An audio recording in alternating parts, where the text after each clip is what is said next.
Good morning, everyone. Debbie, are we ready in the back? We are. Jane, are you ready in front? All right, good morning, everyone. Welcome. Today is Wednesday, December 27th, 2023, and we'd like to welcome everyone to the board meeting. We'll call this meeting to order at 9 a.m. You can join today's board meeting via phone, dial 971-254-3149, conference ID 736-023-979. Audio capabilities are listen only and are offered on a best effort for the public. Our meeting is also live streamed, and you can join us by going online to tctvonline.com and click on live broadcasts. Before we get started, I'd like to remind everyone to mute your phones. You can do this by pressing *6. Please unmute your phone when your agenda item is ready to be discussed. For those joining via computer, please unmute your microphone and turn on your camera when your agenda item is called. All others must remain muted with their cameras turned off. Thank you. Public comment. Those intending to provide public comment to the board may attend in person or email submissions to public comments at co.tillamook.or.us. Public comments received by 12 p.m. on Tuesday will be distributed to the board, posted online before the meeting, and become part of the public record. You may also provide public comment virtually by registering ahead of time. To register, please email public comments at co.tillamook.or.us by 12 p.m. on Tuesday prior to the board meeting. Public comments can also be mailed to the Board of Commissioners office at 201 Laurel Avenue, Tillamook, Oregon 97141. For more information on public comment options, please visit the Board of Commissioners webpage. Do we have anyone signed up in the room for public comment? We do not. And has anyone registered online? No. Thank you. All right, well, I will welcome everybody in the room and ask you to please sign the guest list if you haven't done so already. We will call this meeting to order. I'll bring to your attention that both Commissioners Yamamoto and Commissioner Scar are joining us remotely today. And I have invited Doug Olson to sit up here at the dais with me just so I won't be lonely. So we'll open the meeting with the Pledge of Allegiance, and I'll ask Doug to lead us. Allegiance to the flag of the United States of America and to the republic for which it stands, one nation, under God, indivisible, with liberty and justice for all. Okay. Well, we don't have any non-agenda items today, so we will jump right into our legislative administrative agenda. Madam Chair? Yes. Madam Chair, if I may. Chris Lady is online and just sent a little message that said he would be happy to give an update on Sand Lake Road if we would like to have that happen. So I don't know if you would like to have that as a non-agenda item, but just to call that to your attention since you don't have a computer in front of you. Well, thank you. Yes, I would be very happy to have Chris give us an update, and maybe you'd like to do it right now, Chris.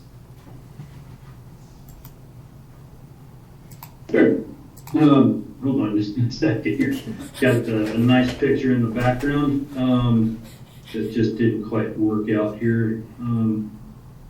Find that background. So a picture's worth 1,000 words, and oh shoot, it was literally right there just a minute ago. Bear with me just a minute, folks.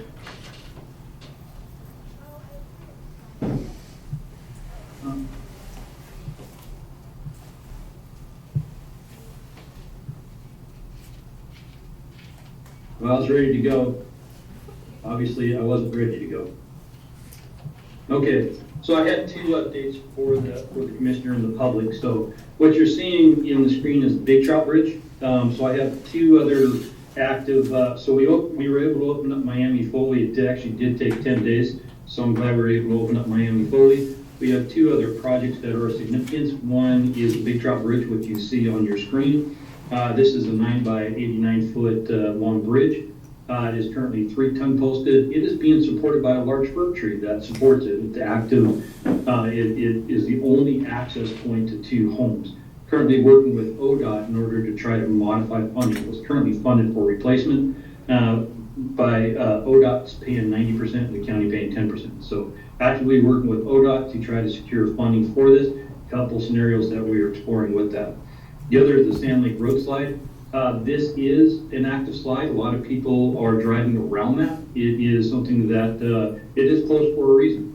It is a significant burden to the public, including emergency responders, people that pick up their mailbox, a whole variety of different things. The detour is on 101. The fire departments are working together to try to help improve emergency response times. I've got some more conversations that will be had with Chief Vader to identify, to see if we can't use a private road as access.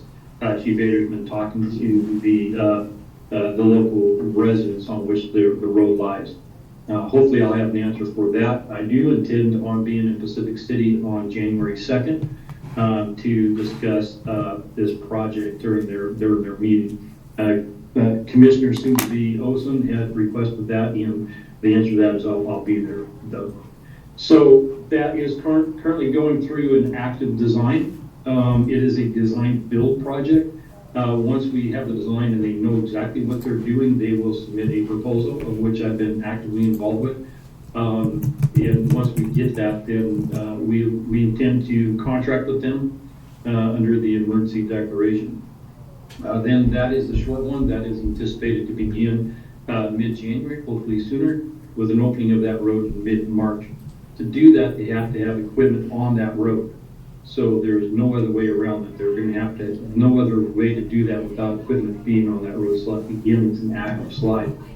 The people that have been driving around won't be able to drive around on that case. I know that people have been doing all kinds of things that not advisable, considering it is still a slide zone area. The long-term fix, which will open up, that short-term fix would open the road up for a single lane. We would signalize that with traffic being able to go both directions through signals. A long-term fix with 2 lanes is currently under review, going through analysis to determine what is the perfect fix. That one is also working with VOPC, OPRD, other acronyms in the alphabet soup, so that we can advance design and get that thing constructed. We don't have a design for the permanent fix yet. So that is something that is currently being explored. It's not a simple project. Neither one of these big lake or big trout or Sand Lake road slide are things that we can put together in 10 days. That's just not a reality. The Miami Foley was already designed, and it was actually pretty easy to pick up where we were. 100-foot long bridge and an active slider, they're not simple matters. So that's any questions for me at this point? Thank you. Thank you for the update, Chris. I appreciate it. Doug, please. Thank you, Commissioner. I did write a letter to both Chief Ader and Mr. Lady yesterday, or an email, I should say, asking if they could appear before the chamber next week in South County, because I've had a number of calls, including from a lady who lost a family member, and she did not blame the slow response. However, she pointed out that it took about 30 minutes for the ambulance to get from, I guess, in the Pacific City all the way around and into Sand Lake. So this is kind of a big deal. And just as a point of information, I understand they're filming a movie around Camp Meriwether, a feature-length film. And for some reason, they're doing it in the middle of winter. I don't know why that is, but there's several dozen people staying in the region. And so there's transportation issues there. But more importantly, the emergency services. Chief Ader also mentioned to me, we spoke yesterday, that he's working with the private parties who own the road that goes through across the top of the hill in Nantucket Shores and then down beyond the slide on the north side. So there is some hope that this will be taken care of in the next few weeks, but it's certainly not a pleasant situation. On the other hand, this is Tillamook County in the wintertime. So lots of people are paying very close attention. Thank you. Thank you, Doug. I appreciated your email yesterday. You copied us, and it's distressing to read about the length of response time, but it makes sense if they have to go around, it's a distance. So, Commissioners, Commissioner Yamamoto, do you have something you'd like to say or ask? I do. I appreciate the opportunity very much. If residents of South County are listening, it is not a good idea to try to bypass that slide area.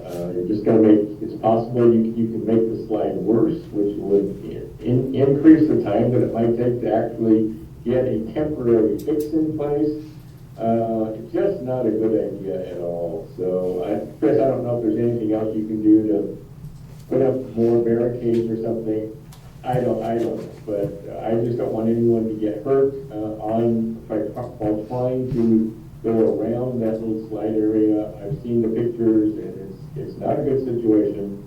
So, Madam Chair, I do appreciate the opportunity to comment. Thank you. Commissioner Scar? I would just agree with my colleague and with Chris that, driving across an active slide is a really bad idea. We don't know when that will slide again, and it would be an extreme tragedy if somebody were on it at the time that it did. It is not stable. I know Chris is talking about getting it open to one lane, but when I think maybe last week, we looked at some of the pictures of what that's going to take.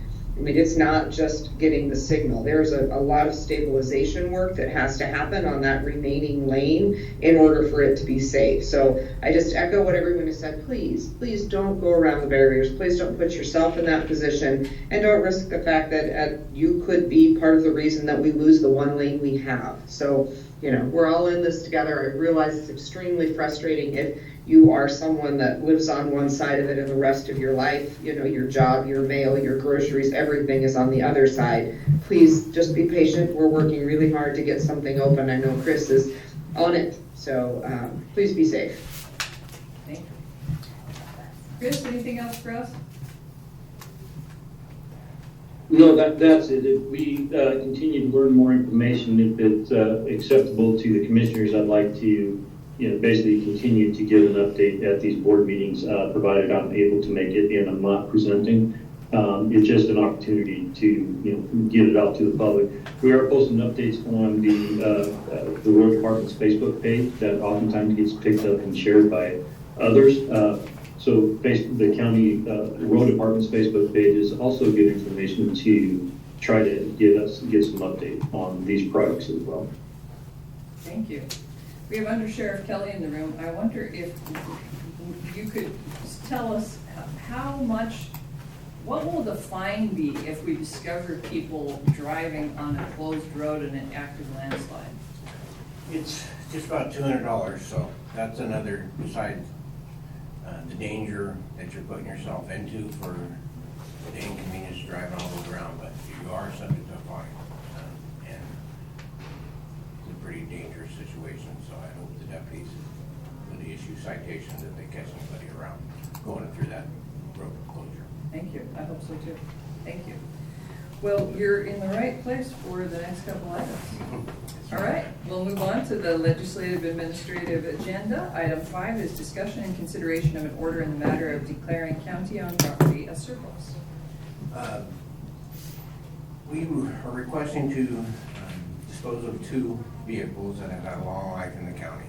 One's a 2013 Ford Taurus. It's got about 150,000 miles on it. And the other is a 2018 Ford Raptor that we bought in 2018. That was purchased out of Title III money. The new Raptor is,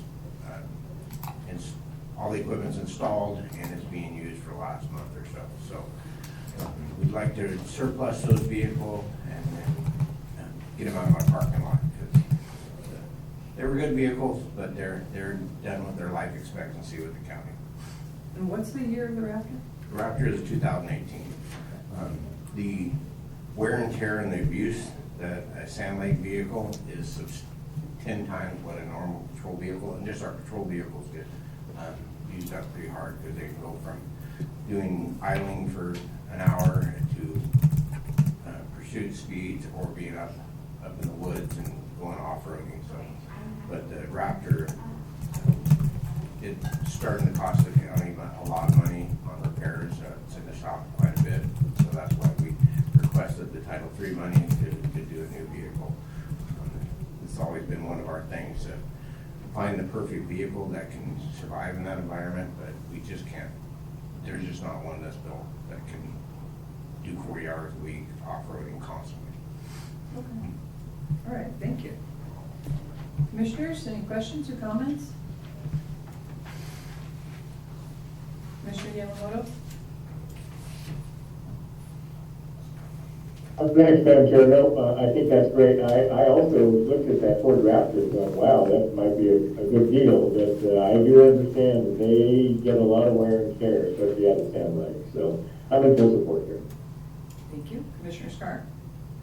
Yeah, I'm in support as well. I have one question, which is because that Ford Raptor was purchased with Title III funds, are there any restrictions or requirements on when we surplus it, what has to happen with those funds that come back to us? Or have we put it through a useful enough life that the federal government is done tracking that asset? After my conversation with the treasurer, the intention is to put it back in the Title III money, and then it'd be available for whatever, when those grants come out of that Title III fund. That's what I believe is the right thing to do with the money. Terrific. Perfect, thank you. All right, then I think we're ready for a motion. Chair, in consideration of an order in the matter of declaring county-owned property as surplus, this being order number 23-084, I would move approval. And I would second. We have a motion and a second. Any further discussion? Hearing none, I'll call for the vote. All in favor signify by saying aye. Aye. Aye. Motion passes. Thank you. Okay. Item 6 is discussion and consideration of a 2023 to 2025 Children's Advocacy Center Fund State Grant Program Agreement with Tillamook Family Counseling Center for Child Abuse Forensic Interview Services in Tillamook County. I brought this before you just 3-4 weeks ago. This is our grant that we go through with CJC to fund the Child Advocacy Center. This is the actual grant. And a little review, the money from this grant through DOJ funds a coordinator position that is hired by TFCC. And it's instrumental in our program because that person takes on a lot of responsibilities that was secondary duties to a lot of other staff.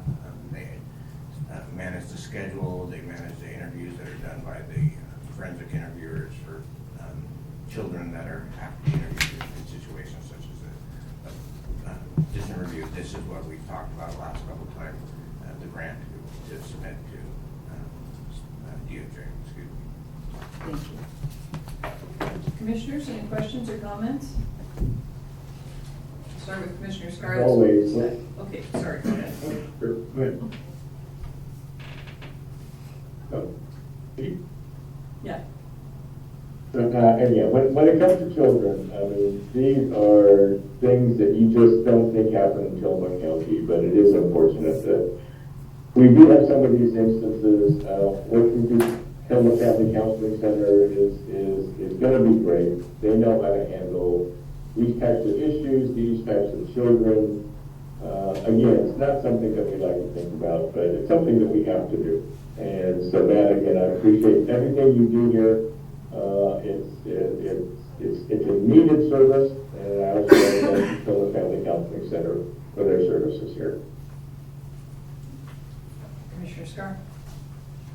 Thank you. Yeah, I agree with Commissioner Yamamoto. We're very thankful that we are able to put these services together in our own community. When we're not able to do that, then children who have already been through a very difficult situation are forced to travel to have the evidence gathered and the children cared for that in the way that is needed. So very thankful that we have this happening in our community, appreciative of Tillamook Family Counseling and Under Sheriff Kelly just for creating the partnership that is making this possible. So thank you. Thank you. And I agree. It's, when I think about the trauma of a child in that situation, it would call for a highly skilled person and a very sensitive approach, and I'm glad that we can offer that. I'm glad that we have that here. Okay, I think we're ready for a motion. Madam Chair, consideration of a 2023-2025 Children's Advocacy Center Fund, CAC, State Grant Program Agreement with Tillamook Family Counseling Center for Child Abuse Forensic Interview Services in Tillamook County. I would move approval. And I would second. We have a motion and a second. Any further discussion? Hearing none, I'll call for the vote. All those in favor signify by saying aye. Aye. Aye. Motion passes. Thank you, Matt. And we have one more. Item 7 is discussion and consideration of a memorandum of understanding with Tillamook Family Counseling Center and Tillamook County Abuse Multidisciplinary Team regarding the 2023 to 2025 Children's Advocacy Center Fund State Grant Program. This is just the MOU that, for that grant. It just lines out the duties for the agency and what we're responsible for. Most of this is for TFCC, and like I said a minute ago, it's to hire the position of coordinator and the duties that the responsibilities they have. Most of ours are just to manage the grant, which is done by mostly our county tech, Karen. And there's a small part for the DA's office, which has to be a part of the grant through DOJ. Do you have any questions? I do not. Commissioners, any questions? So, Then I think we're ready for a motion. Madam Chair, in consideration of a memorandum of understanding with Tillamook Family Counseling Center and Tillamook County Abuse Multidisciplinary Team regarding the 2023-2025 Children's Advocacy Center Fund CAC State Grant Program, I would move it. And I would second. We have a motion and a second. Any further discussion? Hearing none, I'll call for the vote. All those in favor signify by saying aye. Aye. Aye. Aye. Motion passes. Thank you. Thank you, Thank you, Matt. Madam. Thank you, Commissioner. Item 8, I'll invite Irene Fitzgerald, the County Manager of Health and Human Services, to join us. Item 8 is discussion and consideration of an out-of-state travel request for Anya Reeser to attend the Northwest Public Health and Primary Care Leadership Institute in Seattle, Washington from March 12th to March 15th, 2024, and September 17th to September 20th, 2024. Good morning, Irene. Good morning. Can you hear me okay? Yes, thank you. All right, I'm Irene Morning. Fitzgerald. I work for Health and Human Services, and we have an employee, Anya Reeser, who is wanting to go to the Northwest Regional Primary Care Association. Leadership Institute is some training that we're doing for her to help with overall operations for the Health and Human Services Department, especially regarding public health and integrated care with the clinical staff.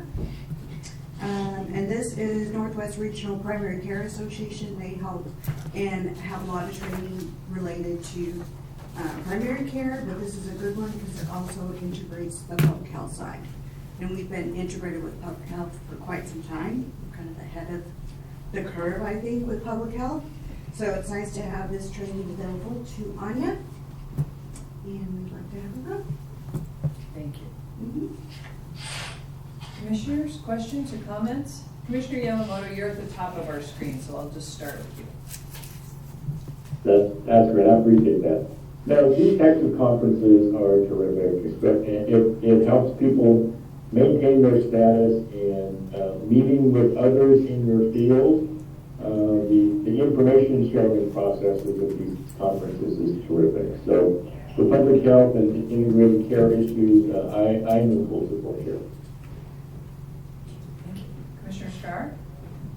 Thank you. Yes, I'm in full support as well. I think this sounds like a really great leadership opportunity for Anya, and we are ahead of the curve, having our public health and our clinics all integrated. And, you know, during the pandemic, that was one of the key things that helped Tillamook County be a leader in response, was that we had all of the workings of that department crossing over and cross-trained and working together. So I think any leadership we can help folks gain to be a part of that is fabulous. And we would like our employees to be able to advance and better themselves. And this is an opportunity to do that with leadership training. So I am in full support. Terrific. As am I. I think it's important to invest in people with leadership training and help them to grow in their careers and progress and learn new things. And so I think it's great. So thanks for being here. I think we are ready for a motion. Chair, in consideration of an out-of-state travel request for Anya Reeser to attend the Northwest Public Health and Primary Care Leadership Institute in Seattle, Washington for March 12 to March 15, 2024, and September 17th to September 20, 2024. I would move approval. And I would second. We have a motion and a second. Any further discussion? Hearing none, I'll call for the vote. All those in favor signify by saying aye. Aye. Aye. Aye. Motion passes. Thank you. And you have the next one as well, which is discussion and consideration of an out-of-state travel request for Rochelle Phillips to attend the Rural Health Network grantee meeting in Atlanta, Georgia, from February 27th to February 29th, 2024. Yes. Rochelle, is wanting to travel on behalf of our agency. Marlene was gonna go and she's not able to, so she asked Rocky to fill in for her. We have a new grant, the Rural Health Network grant, and we're working with our community partners. So there will be other people within the community that will go into this travel as well. It's in Atlanta, Georgia. Unfortunately, I didn't notice the little typo. It says 2023. It's actually in February of 2024. I wanted to bring that out. Actually, the treasurer noticed that as I was sitting there with my paperwork. This is grant funded with the Rural Health Network grant, and it's through HRSA, and it's a part of the budget that we created to have this travel. And again, it was supposed to be for Marlene to go, but Rocky's going to fill in. And she's our public health deputy director. She's a great person to go on our behalf. Thank you very much. Thank you. Commissioner Yamamoto, questions, comments? She does a great job. She really does. And so it's a great opportunity for her to travel and attend this Rural Health Network meeting in Atlanta, Georgia. It's great to mix with your peers, to figure out exactly what others are doing. There's no reason to reinvent the wheel oftentimes. If others are doing things and they're getting the proper results, not having to reinvent the wheel oftentimes is a good thing. And this is where you rub elbows with your peers from across the country. And I think this would be a great event for Rocky to attend. Thank you. Commissioner Scarr? I agree. This is a good grant that we have. I believe this is the planning grant, and I think there's an opportunity for an implementation grant that comes after this, if I'm thinking of the right grant. Irene, you can correct me if I'm wrong. But I think, so I think this is a really good opportunity to make sure that we are taking all of the technical assistance and expertise that they're willing to give on how to make this a successful project at the planning stage, so that then we can also get the next round of a grant. And it's, we work together well in our rural community already in terms of all of our medical providers and all of that. But I think every time we get an opportunity to deepen those partnerships is something that we want to do, because it's how we provide everybody the best service possible. So this is a great opportunity funded through HRSA, and definitely in support of Rocky going and learning all that she can and bringing it back to Tillamook County. I do want to mention really quick that I forgot to mention, this is a part of the Wellness Committee that was started by Bill Bartline with the Tillamook County, and we are the main arm of the Wellness Committee, but we have many community partners. So they applied for this grant, and we have we work with HRSA, so we will be the financial arm of this grant for the Wellness Committee. And they're working on community health workers. That's a big thing right now, to try to get people trained to be community health workers, to work with the community and with the clinical staff and the public health staff. That's a really good thing. Wonderful. Well, thank you. I'm also supportive of Rocky going. I'm glad she can go for Marlene. I'm glad that it's paid for by the HRSA grant, so it seems like a great opportunity. So thank you for being here with us. Thank you. I believe we're ready for a motion. Madam Chair, in consideration of out-of-state travel request for Rochelle Phillips to attend the Rural Health Network grantee meeting in Atlanta, Georgia, from February 27 to February 29, 2024, I would move. I would second. We have a motion and a second. Any further discussion? Hearing none, I'll call for the vote. All those in favor signify by saying aye. Aye. Aye. Motion passes. Thank you, Irene. Thanks for being here. I Item 10 is discussion and consideration of a memorandum of understanding with the YMCA for access to the Fairgrounds West parking lot. We have Kaylin from the Y here with us, Y Director Kaylin Cisco, and Penny Von Stegern, Director of the Fairgrounds. Good morning, both of you. Morning. Good morning. So who would like to present or start? Want me to start, Cammy? I think, yep, thank you. Good morning, everyone. My internet is a little sketchy, so I apologize if I cut out. I'll make this brief. Yes, so thank you for having us and getting this on the agenda. I'm really excited to partner with the YMCA. This is the brainchild of Kalen and his staff to be able to provide 2 baseball, softball fields in our west parking areas. Those fields are typically not used all year long, and this is going to be a great addition to the community as well as the programs that the Y oversees. So the Fair Board and myself are very excited to be able to have this property used in this way for the community. Wonderful. Thank you, Cammy. Yeah, and I'll just follow up with everything that Cammy just said. Last year we experienced an influx in our baseball program and softball program. We had over 450 kids play baseball, and we ran out of fields. And so talked to Cammy last year, like, hey, is this even a possibility of making some kind of temporary portable fields where we can have more space and serve more youth and hopefully end earlier in the day, because right now we have to push practice time so late because we're sharing so many different fields that some kids aren't getting done practice until well after dinner time, and so we're trying to move that to where everybody's done practicing a little bit earlier, and so this will allow that to happen. I should have asked you before you started talking to introduce yourself for the record. Oh, sorry. Yeah, I'm Kaylin from the Y. I'm Kaylin Cisco, CEO and Executive Director of the Summit YMCA. Thank you. So tell us a little bit more about the where do you have fields now? You'll be adding 2 fields, and I think you just said temporary.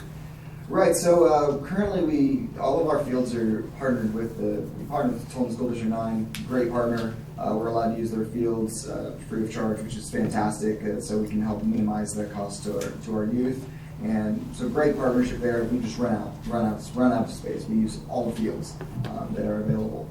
And so the idea of creating these fields with mostly temporary structures, so the portable pitching mound, so they can still be parked on. The fields will still be parkable during the fair, because that's a big concern. Is we have this one huge event, and we want to make sure that we don't lose parking for that event. And by doing this design with removable outfield fences, which we currently use those at other fields as well. So all the pieces exist to make a pretty portable baseball field, with the only permanent, semi-permanent structure being the backstop, but that we could park around that piece. But being able to remove the the outfield fences, the pitcher's mound, and the bases, make it relatively easy. So. That's great. And when would construction start? Well, great question. So the line I use with all the community members that come to me and say, hey, we should do this, I say, I'll make it possible if you make it happen. So this is just the I'm making it possible stand part of the plan, and then the fundraising piece. But we have people that are interested in helping make it happen, because it can cost, depending on how involved we want this to be, it can cost anywhere from $10,000 to hundreds of thousands of dollars. So depending on what the community wants, they'll have to step up and make it happen. So, but the goal is to be playing on this summer. Great. So because I'm on the college board, I'm sure you're aware that the college is getting ready to break ground on a new building, a healthcare education building. And some of the maps I've looked at, it looks like your field in the southwest corner will be right across the entryway, right across the road from the new building, new parking lot. So of course they've wondered about foul balls flying over into their parking lot. So have you guys talked about that? I haven't talked about that. Cammy, can you speak to that at all? Yes, I can. So at a couple of our fair board meetings, we have had this discussion about the placement, and attachment A, the ball fields actually larger on that diagram than what they are going to be. And then also one is just slightly to where we're going to try and square it up with the property lines, so that the foul balls will be going in opposite directions of the college and any possible parking. So I'm hoping that is not going to be a problem, especially with the backdrops, or excuse me, the backstops as tall as they're going to be. I would assume, Kaylin, you guys know your equipment, you know what's required, but we have talked about that. I also wanted to mention that we are excited about having these fields here. It means that in the future we might be able to go for outdoor lighting and have proper lighting for not only the ball fields but the fairgrounds and parking. Then the other thing is these fields are not used very often, and it's a shame because it's there for the community, it's there for us, it's there for us to make money. We do feel that with the backstops in place, it will also tie into our West Power project because we will have a power pedestal out in that area, and we are feeling like the best possible place might actually be able to use the backstop and place that pedestal there. So we're saving on things that are going to impede any parking during the fairgrounds. So we'll be able to tie that in. And then we also looked at the placement with the possible expansion of the pavilion, which we had a TLT grant for. We had already encompassed that 40 feet to the west. So we have given a lot of thought to the placement and then what's around it, right? Our foul ball is going to be going onto the roadway. Our foul ball is going to be going into the parking lots. So I think that we've got a pretty good plan, but we won't know until we actually get it in place. Thank you. Mm-hmm. Commissioner Yamamoto, questions, comments? Thank you, Kevin, for bringing this to us. I think this is a great idea, and who can disagree with the brainchild idea coming from Kansas Cisco? This sounds great. It's going to keep kids active in Central County especially, and who can disagree with this? I think it's a great idea. Hopefully all of the movement, foul balls, where they're going, things of that nature can all be worked out. But I would be in full support here. Commissioner Scott. Thank you. Yeah, no, I think this sounds like a great idea. I think people often look at the fairgrounds parking lot, and I often get pitches for why aren't we building housing there? It just sits empty all year long because we need to have it for parking when we need to have it for parking. So I think this is a great use of it that acknowledges that it does have a really important function for our fair. But there are other times of the year when we're not doing that. Baseball fields seem fabulous. And they are a light impact in the sense that you can remove some key items and continue to park there. So I think that all sounds great. I did take a look at the MOU, and what the YMCA has asked for insurance as well that is significant and would cover if one of those foul balls went really awry. Not that we expect that to happen, but just to understand there is a provision in there for that. They do have to provide their insurance.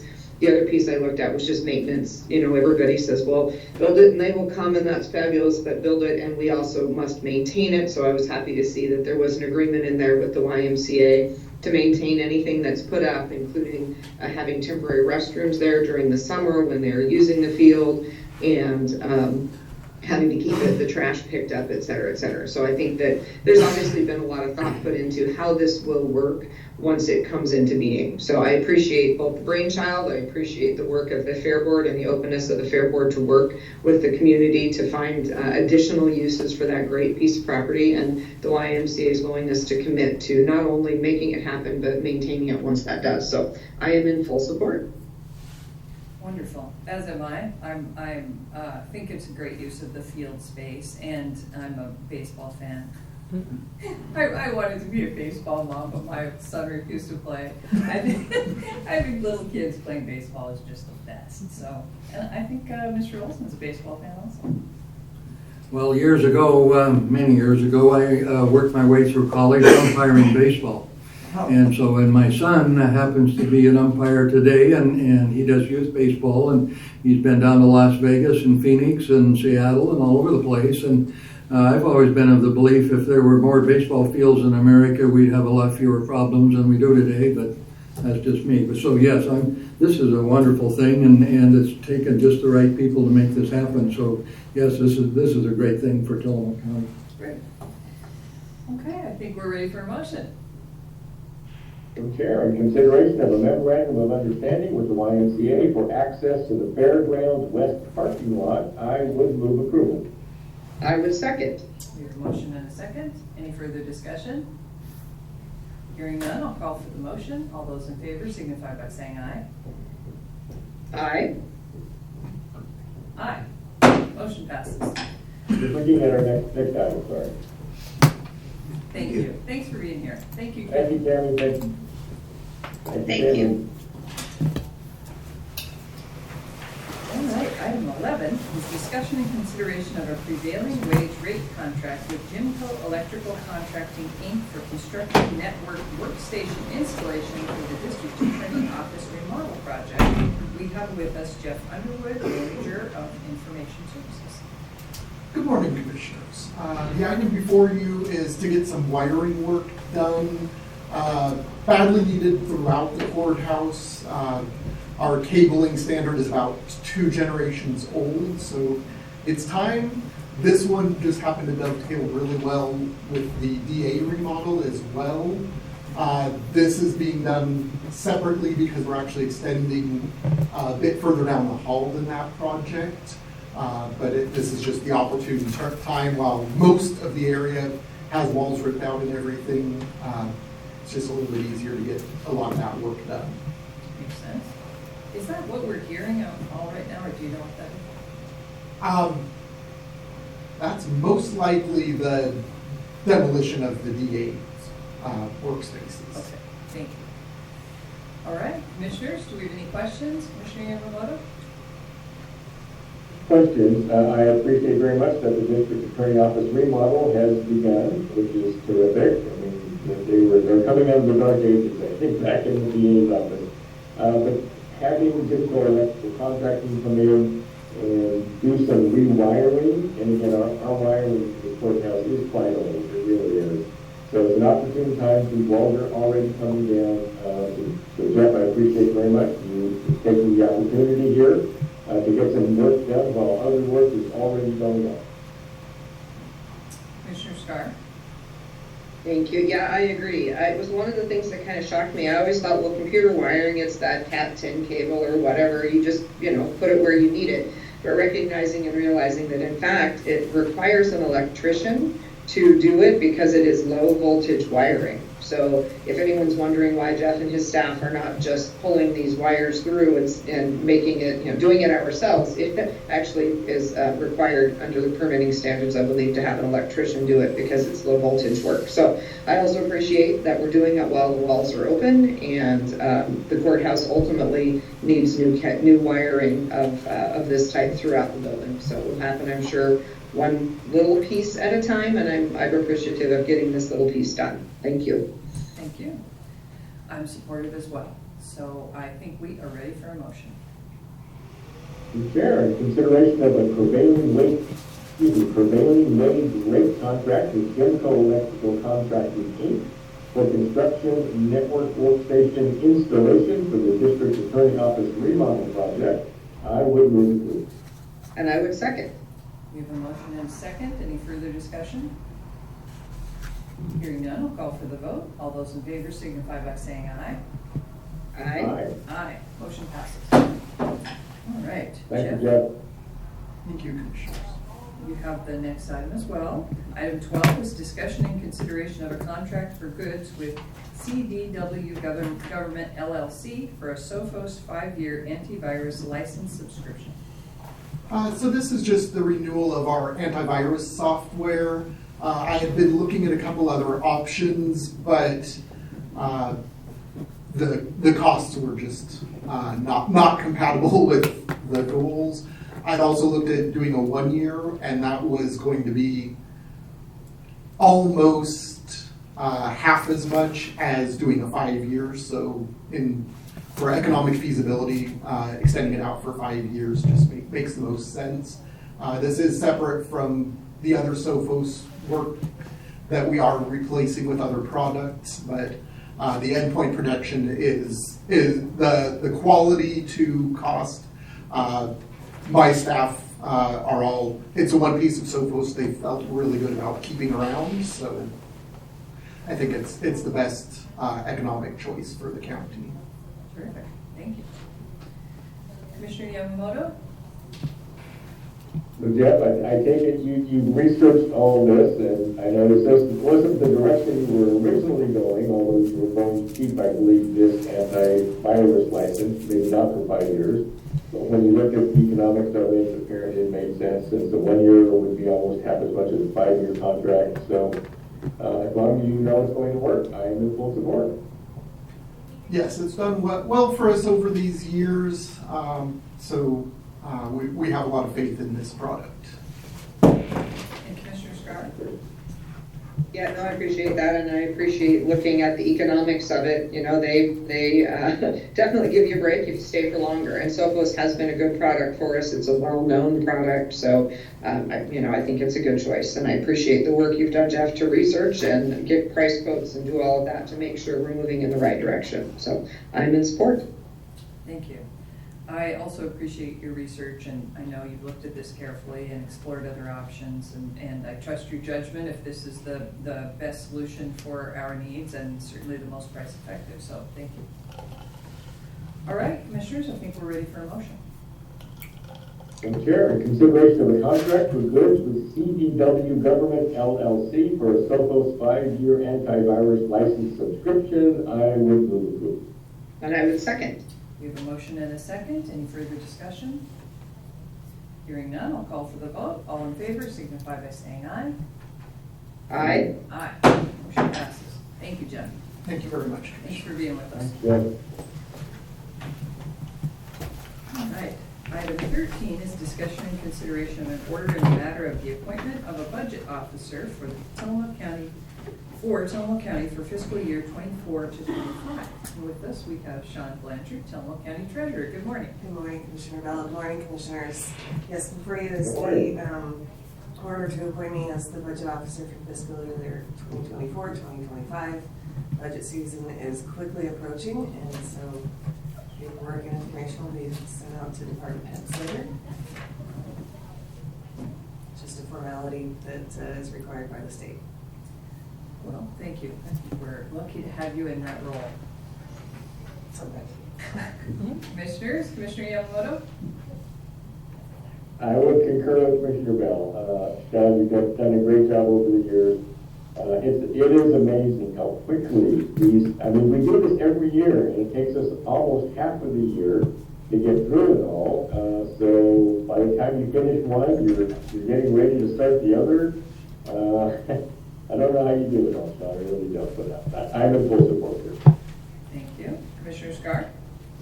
I agree. The budget committee is an important thing, and a budget officer is the one who guides us to make sure that we are doing it right. There are so many rules that relate to how government budgeting has to be done, including the process through which we will go that has lots of, we have to get it announced at the right time, leave enough time between when it's announced and when we hold our meetings. There's just a lot of I'll call it rigmarole, bureaucracy, for good reason, to make sure that the budget process is transparent to the public and a place where public can certainly listen if they wish. And that's work that Sean does as our budget officer. I will also use this opportunity because we've had a turnover in our budget committee with 2 of our lay members resigning and the 3rd being Doug, moving to a commissioner position, therefore also resigning his lay position on the budget committee. The budget committee has been posted and is open through this Friday. So we're sitting here on Wednesday. So there are 3 more days, if you count today, to get a budget committee layperson application in if you are interested in participating in the process. The process is generally about 2.5 days in April, another half a day in May, and then the commissioners will adopt that budget in June. Then we typically do one mid-year update coming, hopefully we'll have one in January or February this year. Just kind of give everybody a chance to see how we're doing through the course of a year. So those are the commitments of a budget committee member. So it's not a monthly ongoing thing. It's rather intense in April and May, and then not too much the rest of the year. So I'll just use this opportunity for a shout out. So, but I am in support of having Sean continue to lead us. Thank you. Thank you, Commissioner. And thanks for the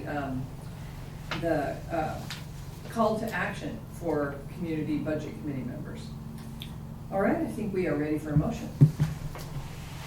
Chair, in consideration of an order in the matter of the appointment of a budget officer for Tillamook County for fiscal year 2024-2025, this being board order number 23-085, I would move it. And I would second. We have a motion and a second. Any further discussion? Hearing none, I'll call for the vote. All those in favor signify by saying aye. Aye. Aye. Motion passes.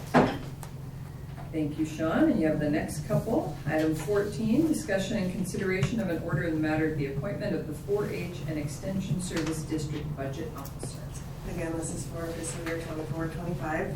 This is to appoint me as the 4-H and Extension Service District Budget Officer, and to follow all the posting rules required by the Secretary of State. Thank you for your service. Commissioner Yamamoto? 4-H and OSU Extension offices, this is something that we can't do without in Tillamook County, and they do such a great job, mostly for our kids, although the adults are involved in the Master Gardening Program and many other aspects of OSU Extension Service.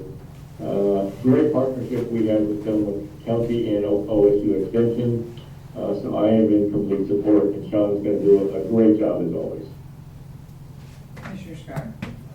Yeah, I agree. It was interesting to me when I became a commissioner to realize that we are part of their budget committee. That is a special district, and here we actually serve in this part of their capacity. So I'm delighted to have Sean make sure we do it all right. Thank you, as am I. And I believe we are ready for a motion. Madam Chair, in consideration of an order in the matter of the appointment of the 4-H and Extension Service District Budget Officer, this being board order number 23-086, and 4-H and Extension board order number 23-003, I would move approval.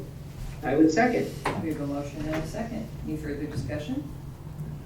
Hearing none, I'll call for the vote. All those in favor signify by saying aye. Aye. Aye. Motion passes. Okay, one more. Item 15 is discussion and consideration of an order in the matter of the appointment of the county treasurer as the Solid Waste Service District Budget Officer. And lastly, for the Solid Waste Service District, this is to appoint me as their budget officer to keep them on track and in line with the Secretary of State and filings notices and get their budget adopted. Wonderful, thank you. Commissioners, questions, comments? Again, the Solid Waste Service District is one that we oversee, and they do a great job. And this is something that we need to do, and again, Sean is going to do a great job for us here. Thank you. Okay, I think we're ready for a motion. Chair, in consideration of an order in the matter of the appointment of the county treasurer as the Solid Waste Service District Budget Officer, this being board order number 23-087, and Solid Waste Service District number 23-015, I would move approval. And I would second. We have a motion and a second. Any further discussion? Hearing none, I'll call for the vote. All those in favor signify by saying aye. Aye. Aye. Motion passes. Thank you, Sean. Commissioners. All right. The next couple items are with Bill Sargent, County Council. Item 16 is discussion and consideration of an order in the matter of designating liaison responsibilities for the Tillamook County Board of Commissioners for 2024. For as long as I've been around on a yearly basis, Chair Bell, soon to be, the board has, on a yearly basis, decided who's going to be liaison to what departments and what community groups. I looked at the order, there's must be at least, there's 3 pages worth, so there's probably 100 of them on there, and it makes, as a matter of efficiency, to designate one of the commissioners to act as the liaison for one of these departments. That's what is before you today. I know the board has discussed this at board briefings and talked about who was the best fit for certain departments, elected officials, committees, and this is the result of all of that for your consideration today. Thank you. Commissioner Yamamoto, any questions or comments? No questions or comments, although I'm feeling sad when I look over this liaison list for Tillamook County. My name is anywhere on the list, and it has been for the past 7 years. But again, I know we've all talked about different liaison responsibilities, and I think the list is perfect as it sits. Thank you. Commissioner Scarr? Yes, it's interesting in the time that I've been here, since both Commissioners Bell and Yamamoto have been seated during that time, we haven't had a lot of moving around of liaisonships. So when I came in, I inherited a great number of Commissioner Bartlines, and we've made just a few tweaks. So this was an interesting process and a time because we had to make some bigger tweaks this time, with Commissioner Yamamoto leaving and having some very intense liaison responsibilities. So I will be taking over many of his timber responsibilities and have removed some of my economic development and other workforce responsibilities, and those are going to Doug. So there's definitely more of a shuffling than we've seen in the past, but I think that we have come up with what will keep us all busy, but hopefully not overwhelmed, and engaged in our communities and with our departments. So I'm in support of the list as it exists. As am I. I'm thankful to Doug for stepping up in this role to be commissioner for the next year, and I felt like it was a good process to look at where his strengths and interests lie and the things that he'd like to work on in the next year. So I invite you to say something about that if you want to. Thank you, Commissioner. Yes, I was part of those deliberations and discussions, and I think it was a wise move to take what Commissioner Yamamoto has been doing in the forest area and pass it off to Commissioner Scarr, because she's been actively involved in that as well. And as you know, I did attend the Association of Oregon Counties meeting a couple of months ago, and she's become quite active in that role as well, and I think is moving through the chairs, and so that made a great deal of sense. And what I have picked up, my third of all of this, I think does work to my strengths and background, so I'm looking forward to a productive year, and I certainly don't intend to micromanage anybody where there's an elected official or a working director, because things are probably going fine. On the other hand, another set of eyes usually is helpful, and that's what I will bring to the party and then work back through the board. So it looks like a good way forward. When I first saw the list, I thought, how in the world do you do this in a 7-day week? But I think it's manageable, and obviously it's been done before, so I'm good to go. Thank you, Commissioner. Perfect. Thank you. All right, I support this list as well. I think it was a good process and a good sorting out of responsibilities. And I'll just take a moment to thank Commissioner Yamamoto for his long-standing work in these responsibilities for the last 7 years. Well done, good job, and yeah, you set us up in good ways to move forward with the things that you've been working on, so thank you. With that, we are looking for a motion. Madam Chair, consideration of an order in the matter of designating liaison responsibilities for the Tillamook County Board of Commissioners for year 2024, this being Board Order number 23-088. I would move approval. And I would second. We have a motion and a second. Any further discussion? Hearing none, I'll call for the vote. All those in favor signify by saying aye. Aye. Aye. Motion passes. Okay, and item 17 is discussion and consideration of an order in the matter of the appointment of the chair and vice chair to the Tillamook County Board of Commissioners for 2024. Again, Bill Sargent. Same thing every year. The board decides who's going to be chair and vice chair for the upcoming calendar year. and that's been rotated as long as I've been here. And by way of this order, Commissioner Mary Faith Bell will become the chair, and Commissioner-elect Doug Wilson will be the vice chair.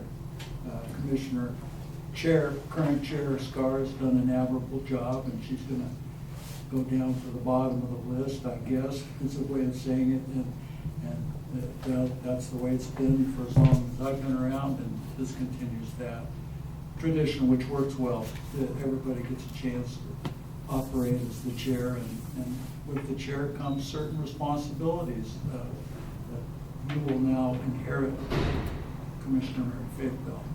So that's what's before you today. Thank you. Commissioner Yamamoto. This is the way we've always done it. We've always just rotated chairs. This is a little different since I am retiring a year early, but I think it's worked out well, and I'm in full support. Thank you. Commissioner Stark.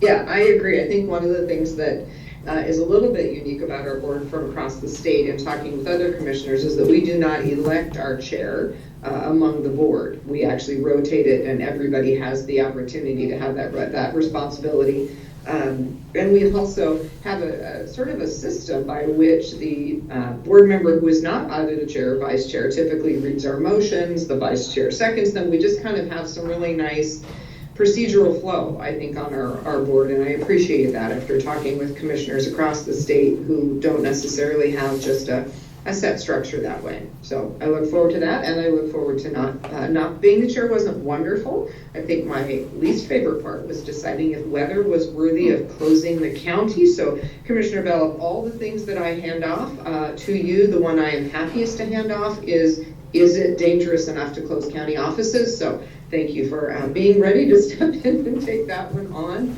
And I look forward to Doug serving as your vice chair, being able to back you up in those responsibilities and all others when needed. So I am in support. Thank you. I agree with Commissioner Scar that our system of rotating the chair is preferable to me to other county systems of having an elected chair where a chair becomes really entrenched. And what I hear from our commissioners, our colleague commissioners in other counties, is that there's a lot of dissatisfaction with that system, and people get disgruntled with one person being the chair for a prolonged period of time. Yeah. And so our system seems good and balanced to me, that we all get a turn. So with that, I think we're ready for motion. Mr. Chair, in consideration of an order in the matter of the appointment of the chair and vice chair for the Tillamook County Board of Commissioners for 2024, this being Board Order 23-091, I would move approval. And I would second. We have a motion and a second. Any further discussion? Hearing none, I'll call for the vote. All those in favor signify by saying aye. Aye. Aye. Aye. Sorry. Motion passes. Wait. All right. The screen disappeared here for a minute. I was trying to get it back. Okay, item 18 is discussion and consideration of an order in the matter of adopting the Tillamook County Board of Commissioners policies and procedures. Rachel Haggerty, Chief of Staff. Good morning, Commissioners and Commissioner-elect. The last couple of months, the board has had several, and Commissioner-elect Olson have had several discussions regarding the development and crafting of board policies and procedures to describe how the board will conduct its business and serve as liaisons to different departments and internal and external committees. Interestingly, we don't really have any board policies. We've largely deferred to state statute to date, with the exception of some meeting procedures that you've just given consensus to proceed with and publish in accordance with how the public largely participates in the meetings. So after a lot of discussion, before you today is consideration of the County of Commissioners Board policies and procedures, and it is in the format that former IS Director Damian Laviolette created for us in a codified system. And so this is the first Board of Commissioners policy in that system, and it is ready for consideration. Thank you. Commissioner Yamamoto, questions, comments? Yes, so this has been a long time coming. It really has been. Tillamook County for many 20 years has always worked out well. This is the way we've always done it. And that's okay. Sometimes not the best. Having some real policies in place really just does make a lot of sense. New commissioners, as they come in, can read them over, and these policies aren't set in stone as you move forward over the years. Policies might change because things in the outside world might change, but the first iteration of policies for the Board of Commissioners, I think we've had lots of discussions about this, and I think this is a terrific start moving forward from here. So I am in full approval. Thank you. Commissioner Scar? I agree. Yeah, one of the things that was surprising to me in arriving at the county was that we didn't have written policies in many of the areas that I would have expected there to be policy. And I tend to be a bit of a policy wonk. I like to look at policies as I'm coming up to decisions and make sure that I'm staying, just sort of understanding how things are done. And coming in as a commissioner, because we are elected officials, there tends to be a sense to say, you're here, it's your job, you can do it in the way that works best for you. However, there are these ways that we've always done it. And they're not necessarily always, I guess, they weren't for me clarified necessarily up front. I kept bumping into things where I would say, well, how do we do this? And it would be like, oh, well, we always do this. But it wasn't written as such. So it's just super helpful, I think, for everyone to know how it's done, and then we don't have to spend the time that we do bumping into the edges trying to figure out how to do things. So I'm super excited to have this first round of policy written and look forward to really expanding throughout the county and getting good, solid policies written and approved in areas where we don't have them. So I'm in full support of getting this one approved. Thank you. Doug, would you like to say anything about these? Because you did sit through all of those discussions with us. Yes, as Commissioner Scar pointed out, when she came on board several years ago, I think 3 years ago, there were not as many policies in place. And I too was a bit surprised because Tillamook County's been around for many years, and a lot of things have not been reduced to writing. And maybe that's not all that unusual, but I was pleased to see that there's a conscious, serious effort to bring that into some form of organization and get it on a piece of paper. If only any of us get run over by a bus or something, then there's a way forward. And so I was a bit surprised, but I see what's happened now. I think is a very excellent move forward. And so I support where we are so far, and as it's amended as we move along, we'll take it case by case. Thank you. Well, I'd like to thank Rachel for your work on this. I know you worked hard on it for a long time, and I really appreciate your effort. And I think that the things that we're voting in today are largely the things we've been doing, and now we've just made it clear to people who want to look up our policies about how we do things. So I appreciate your work on this. Thank you. I think we're ready for a motion. Sure. Consideration of an order in the matter of adopting the Tillamook County Board of Commissioners policies and procedures, this being Board Order number 23-089. I would move approval. And I would second. We have a motion and a second. Any further discussion? Hearing none, I'll call for the vote. Those in favor signify by saying aye. Aye. Aye. Motion passes. Thank you. And item 19 is consideration of an order in the matter of the appointment and reappointment of members to the Tillamook County Tourism Advisory Committee, known as the TAC. And with us we have Isabel Gilda, Executive Assistant to the Board of Commissioners. Good morning, Isabel. Good morning, Commissioners, Commissioner-elect. As you mentioned, there's an appointment and reappointment of the Tourism Advisory Committee that was established by County Ordinance number 75. And this committee, also known as the TAC, is composed of 9 members who review tourism-related facility grant applications and advise the board on proposed policies for the use of transient lodging tax, TLT, funds. The committee also advises the board on other matters involving tourism or tourism-related facilities. So Ed Gallagher is being appointed as a citizen at large to represent North County, and this, he has a 1-year initial term. And after the 1-year initial term, he'll be volunteers to be reappointed. He'll have a 3-year term And Ken Hansen, representing South County, is a member at large, is being reappointed for a 3-year term after his 1-year initial term. So we have an appointment of Ed Gallagher and a reappointment of a committee member. We also have 2 other openings which we're hoping to fill. If anybody's listening, we're looking for another South County member at large, and that area is from Hemlock to Niskanen. And we also have an opening for a North County lodging provider. So any lodging providers that are interested in being part of the committee, we can reach out. We have a current press release. The deadline to submit applications is January 12th. Thank you. Commissioner Yamamoto, any questions or comments for Isabel? Say hello to Isabel. Hi, Isabel. Hi, David. Doing a great job. Ken Henson, being reappointment, he's done a great job on the committee, and I'm in full support there. I've known Ed Gallagher for a lot of years, I really have. Ed is just a great guy all around, and he's going to do a terrific job on the TAC as citizens at large representing North Tillamook County. And again, I always say this, Tillamook County cannot survive without its volunteers. And this is one of many examples of people stepping up to the plate and making sure that things get done properly in Tillamook County. And we're so grateful for our volunteers. So I'm in full support here. Thank you. Commissioner Scarr?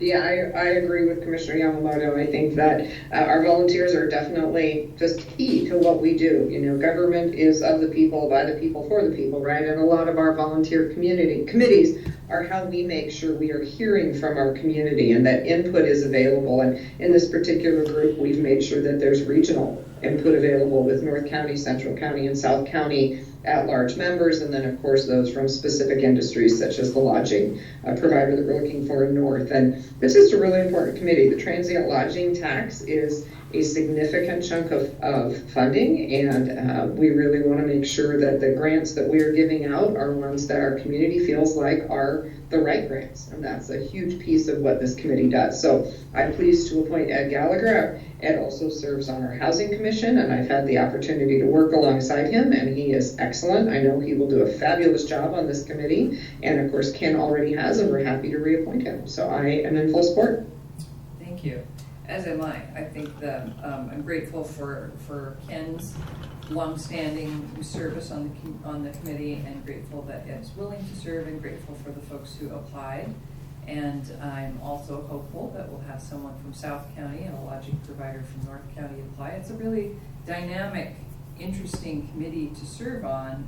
They make important recommendations, not decisions, but recommendations. And it's an interesting workload because I was on the committee for many years before I became a commissioner, and it's interesting because you might not hear anything from them at all for the better part of a year, and then there's an intense work period with reviewing applications, and a couple of meetings, and then there's another long pause.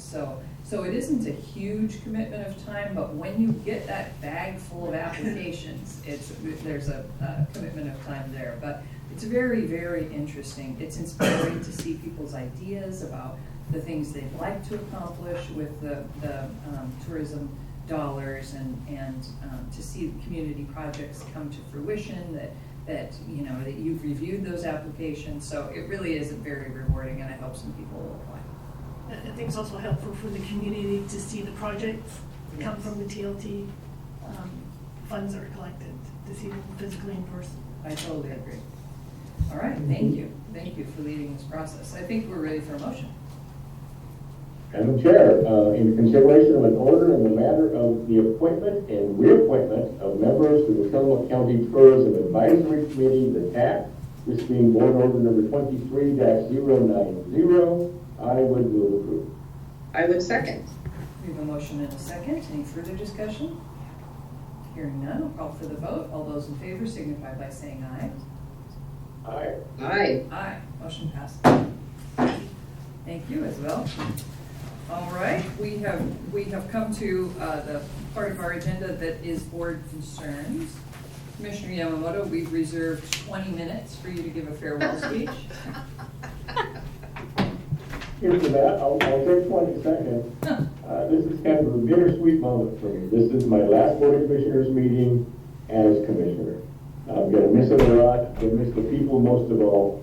It has been a joy and a pleasure to serve Tillamook County over these past 7 years. I hope you don't take umbrage with the fact that I am retiring a year early. But with the advent of Doug Olson being appointed to finish out my term next year, this Board of Commissioners group is going to do great things moving forward, and that helps me in my going off into the sunset. It really does. I'm going to miss it a lot, but thank you to everyone, because commissioners can't do this alone. They cannot. They require support and help from all members of the community, and that's across the state. It really is. So again, I just want to thank everyone for this opportunity and wish you all well. I really do. Thank you, David. Commissioner Scar?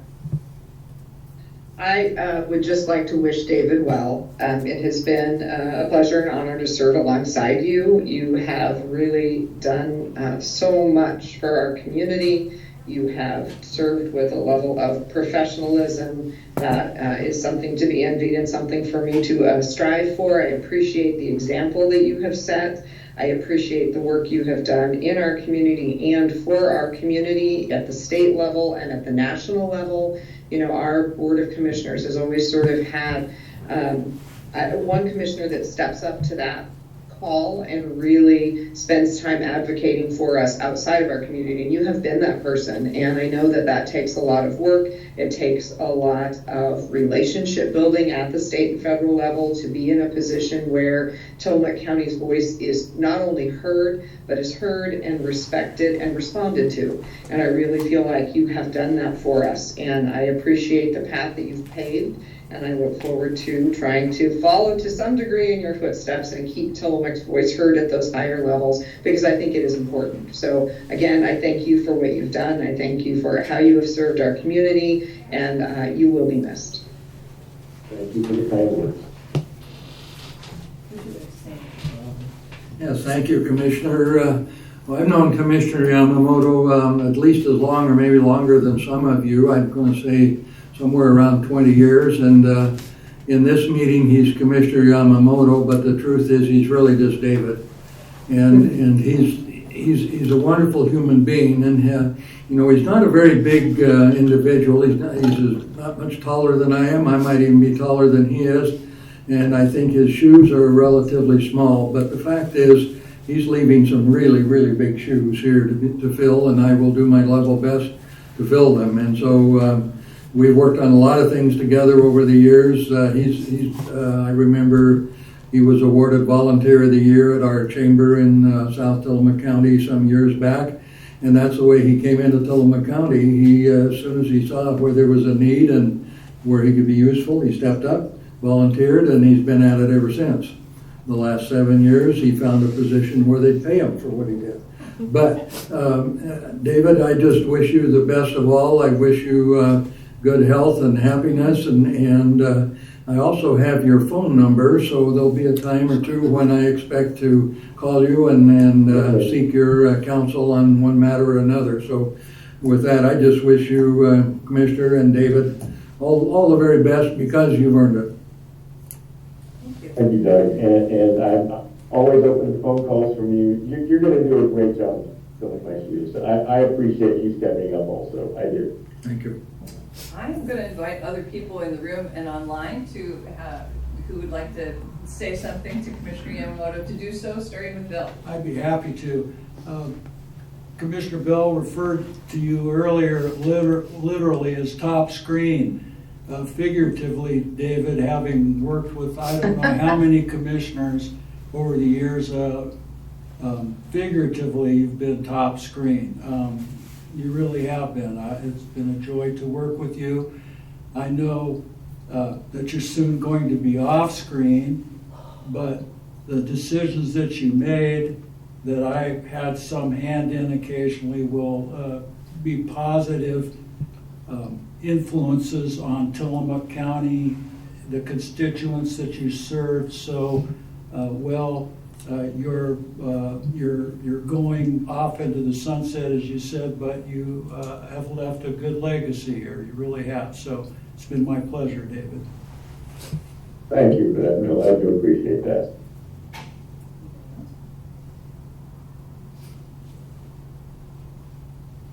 Anybody else who'd like to say something? Well, if not, I will echo everyone's sentiments, David. I'm grateful for your service, grateful for your longstanding service, your leadership after Tim Josie retired, your leadership in timber issues, in broadband, and in the buyout. And so, you know, you had like 3 very heavy issues. And so it's interesting to me and significant to your work that we've split that up among the 3 of us. You had all 3 of those things, but now each of us has one of those. So you know, credit to you that you worked really hard on those important issues for a long time.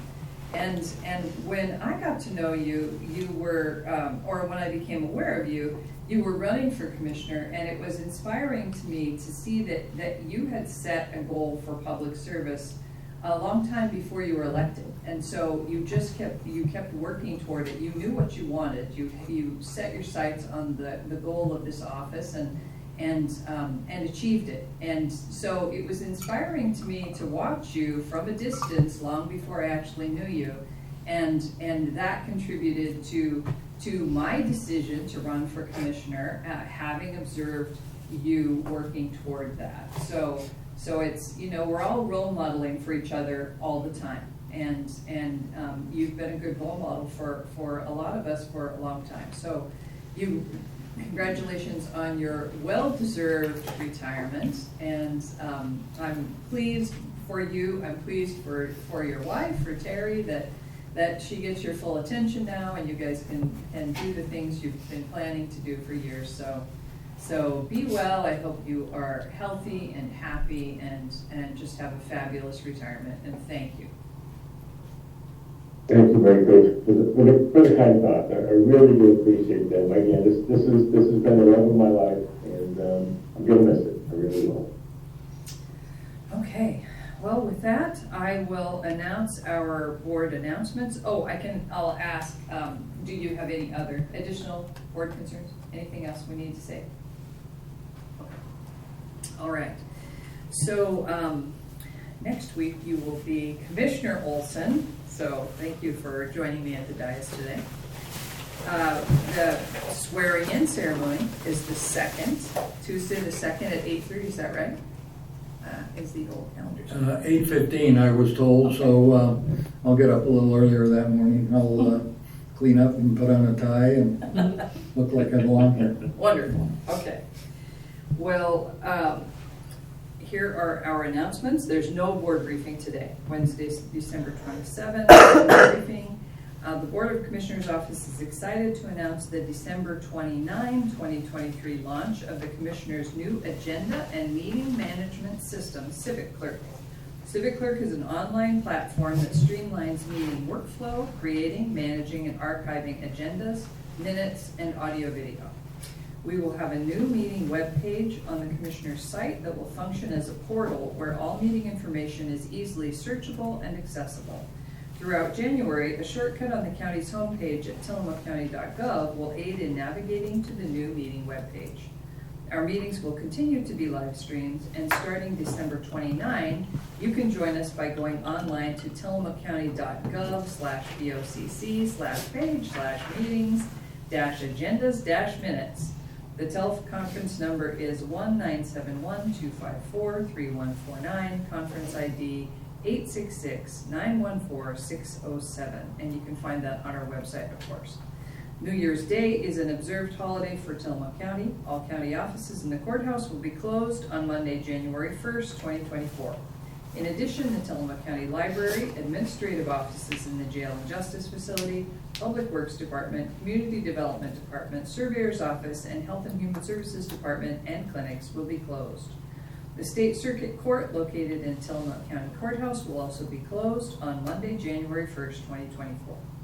The Commissioners will hold a board briefing on Wednesday, January 3rd, 2024 at 2 p.m. to discuss weekly Commissioner updates. The meeting will be held in the Board of Commissioners Meeting Room 106 in the Tillamook County Courthouse at 201 Laurel Avenue, Tillamook, Oregon. You can join us by going online to tillamookcounty.gov/BOCC/page/meetings-agendas-minutes. The conference number is 1-971-254-3149, conference ID 866-914-607. All right, well, with that, we will adjourn this meeting at 10:24 a.m. Happy New Year, everyone. New Year.